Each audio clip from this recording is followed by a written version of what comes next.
మోడీ దెబ్బ ట్రంప్ అబ్బా. అవును, నిజమే అనాలి. ఎందుకంటే ఏదైతే మన ఇండియా వాళ్ళు 50,000 కోట్ల రూపాయలది బోయింగ్ కంపెనీకి కాంట్రాక్ట్ ఇచ్చినామో విమానాలు సప్లై చేయడానికి, అది ప్రస్తుతం పక్కన పెట్టారు. ఎందుకంటే ఈ ట్రంప్ గారు ఇష్టం వచ్చినట్లు అన్ని దేశాలను వదిలేసి లాస్ట్కు మన దేశం పైన పడ్డాడు.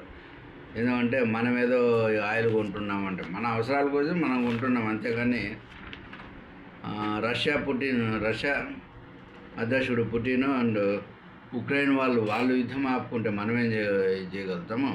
మనకేం సంబంధం ఉంది చెప్పండి? మన అవసరం ఏంటో మనకి ఏ వస్తువు కావాలో అది కొనుక్కుంటున్నాము. అది కొనుక్కుంటూ ఉండడానికంటే అతను ఎవరని చెప్పడానికి ఏమన్నా మనకు పోషిస్తున్నాడా? మన దేశ ప్రధాని మనందరం కలిసి ఎన్నుకున్నాము. అంతేగాని ప్రజల ఆకాంక్ష మేరకు పరిపాలన ఉండాలి, కానీ బయట దేశాల ఆకాంక్షల మేరకు పరిపాలన అనేది ఉండకూడదు. చాలా తప్పది అలాగైనా ఉంటే. కాబట్టి ఇప్పుడు మనం కూడా హిట్ బ్యాక్ అనేది స్టార్ట్ అయింది. కాబట్టి ఈ 50,000 కోట్ల రూపాయల కాంట్రాక్ట్ ఏదైతే ఉందో అది పక్కన పెట్టడం జరిగింది. ఏం జరుగుతుందో చూద్దామని. అయితే ఈ వార్త వినిన తర్వాత రష్యా వాళ్ళు కూడా, పుతిన్ గారు కూడా మనకు ప్రస్తుతం బ్యారెల్ పైన 65% ఒక ఆఫర్ ఇస్తారని అంటున్నారు. అతను మరి ఇక్కడికి వచ్చినప్పుడు అది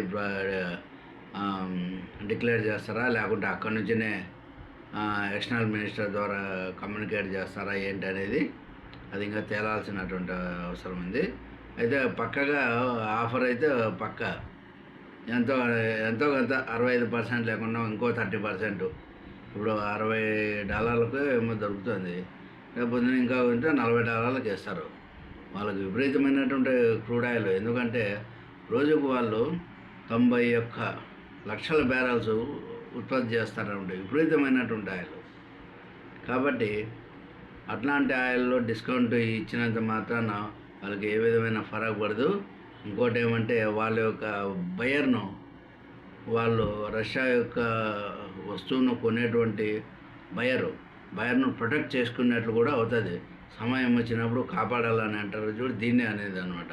ఇప్పుడు నిజంగా వాళ్ళు ట్రంప్ గారు మన పైన 50% ట్యాక్సెస్ వేశాడు కదా, దాన్ని బేస్ పైన ఇప్పుడు వీళ్ళు కొంచెం ఆఫర్ ఇచ్చారనుకో, నిజంగా వాళ్ళ యొక్క కస్టమర్ను వాళ్ళు ప్రొటెక్ట్ చేసుకున్నట్లు అవుతుంది అనమాట.